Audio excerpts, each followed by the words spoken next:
Welcome to MMA Fancast. My name is Luke Basin. Welcome back to everyone who is already a subscriber to the YouTube channel. If you're not already a subscriber to the MMA Fancast YouTube channel, please subscribe so you can see more great interviews, including the one coming at you right now. My honor to have back on the show a guest that was on the show back in November when he was headed into his third MMA fight. He's now an undefeated MMA amateur fighter out of the Mat Factory with a record of 3-0. Joey Perry. Joey, welcome back to the show.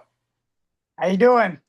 I'm doing great. Happy 2026 to you. It's You always too, good to brother. see you. And I would say, because this is an important part of your life, a happy sober 2026 to you. How are Yes. things Thank going you. with things, life outside of the cage? How are things with you? Oh man, my son is about to be a year old. He's Woo! yeah, we're planning a birthday party right now, and you know we're just trying to get through this Pennsylvania winter. Everything's same old, you know. Well, that's great. That's wonderful. And I know we've talked before your values and what's important in your life. And congratulations, obviously, that you have a son that's about ready to turn one. That's just priorities and your values. Incredible stuff. How has training been at the Mat Factory? You got a nice win, a stoppage win back November 8th for 247.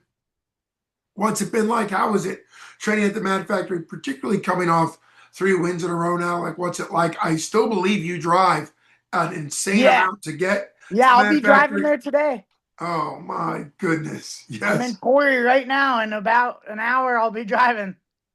Okay, so what's your schedule like? For people that don't know, you live, I think, close to 2 hours away from Mat Factory. You got connected to them. You love Coach Isaac Greeley, so you make the agreement. Are you there 2 or 3 days a week and then train on your own? Like, Yeah, how do you balance it? yeah, so I'm there like 2 days a week, and then I have a couple gyms in my area that are also family to me that help me get ready. You know, shout out to the Koi Jiu Jitsu Academy and Elements in Erie. And I haven't done work with Lou this camp, but shout out to him too. He helped me get ready for my last fight. You know, I've noticed if you're a kind person and you try to be, everybody, you live and you learn, you try to be humble as possible and learn from everybody.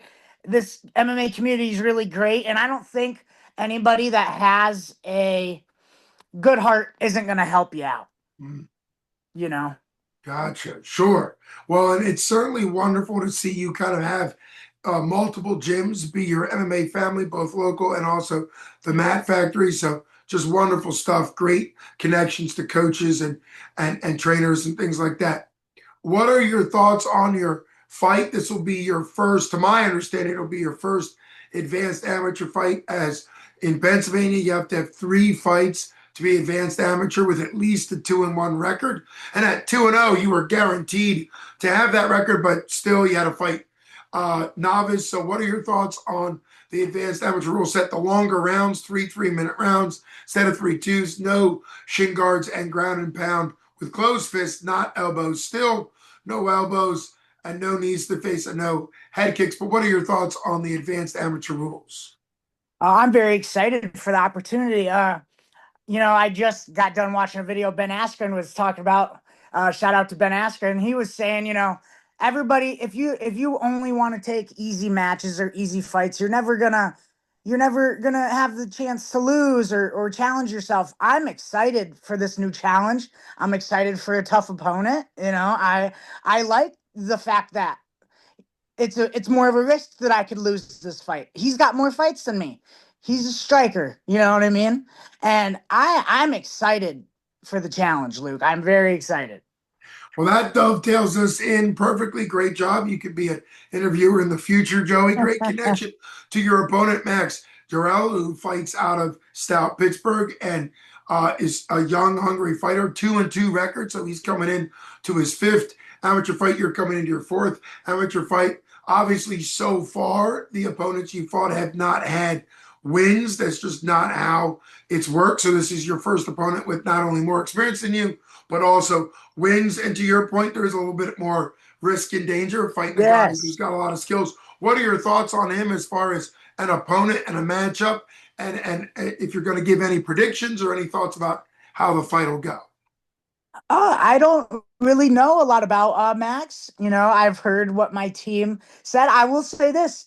Right after my fight, he came up and asked me to fight, you know, and I'll be honest, at first I said, you know, I don't want to muddy my waters in Pittsburgh, but after talking to my team, you know, we decided, hey, this is going to be a fun matchup, a good matchup for me, I believe. And you know, if I can predict anything, I think I have one thing that a lot of people think they have, but you never know until you get in there. And I think I'm very determined, and I think I can apply pace, and I don't think I'm afraid to get a little damage to get where I need to be. You know, I'm gonna make it gritty. I'm gonna make it tough, and we'll see. I don't know much about him, but we'll see what he has. I'm gonna test it. I'm gonna take him into the deep water, and we'll see if he can swim. We'll see how well he swims.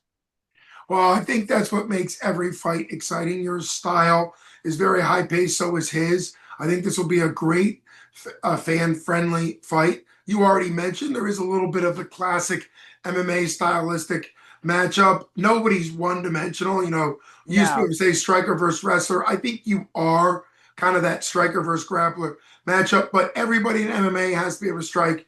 Everybody in MMA has to be able to grapple. Maybe they focus more on getting out of submissions than using submissions, but you know, everybody has the ability to be dangerous anywhere and everywhere. Some people are maybe stronger in certain areas, but still, MMA has come so long in 25 years since the UFC that the amateur fighters of today, you and Max included, yes, have more experience and more well-rounded school skill set than a lot of the UFC fighters in the 90s. And that's no shade on the UFC fighters in the 90s. They were obviously pro fighters, pro athletes, but most of them in the early days didn't even train the other events or aspects of MMA because in their right. minds they were there to show that their certain type of style would work. Then obviously people realize that you have to be able to train everything. So it's really fun when people go to MMA fight. You guys are fighting advanced amateur. Those are high level fights. You're not going to see people that kind of don't have a skill set that maybe you would in other things. So just incredible. Do you have a specific prediction outside of taking in the deep water? That's a great prediction in and of itself. What are your thoughts? I know this is kind of a just exciting to be 2 weeks away from the fight. No, I mean, I'd like to show that I can be at a different level than people may think that I am, you know what I mean? I would like to surprise some people with, and I'd like to surprise myself, Luke. That's my only prediction is I want to go in and have one of the best performances of my life. That's my only prediction is that I'm going to go and outperform my expectations. Well, that's a great mindset. Always focus on what you can control. That's a classic for improved mental health, decreased anxiety and depression is always focus not so much on the outcome, but what you can do. And like you said, if you go in there and you focus on uh, outdoing your expectation, that's wonderful. That's within your control. Can't wait to see what happens. I'm sure tickets are selling quickly. People need to get tickets either directly from you or 247fighting.com sells tickets. They can give you, Joey Perry, credit. You'll get credit for it. And if people, given where you live, isn't really close to the venue, if people aren't going to be able to make the drive in, although the venue's fantastic, you've fought there, you know how great it is when you fought there in November, they can buy the pay per view link through 247 MMA by downloading the 247 MMA Live app. I believe it's called 247 Live app on the App Store. It's good on any smart device, and they can give you credit for the pay per view there as well. My name is Luke Payson. Always great anytime I can interview anybody, particularly Joey Perry. Thanks so much for taking time out. Happy 2026 to you and your family. A happy early first birthday to your handsome 1-year-old son. And Oh, thank you. I'll see you. It's going to be awesome. 247 Fighting Championships, 247 MMA Live. Wait, 247 MMA at the Venue 4 is the title. You And got it. can't wait to see everybody there. Thanks so much for coming on. All right, brother.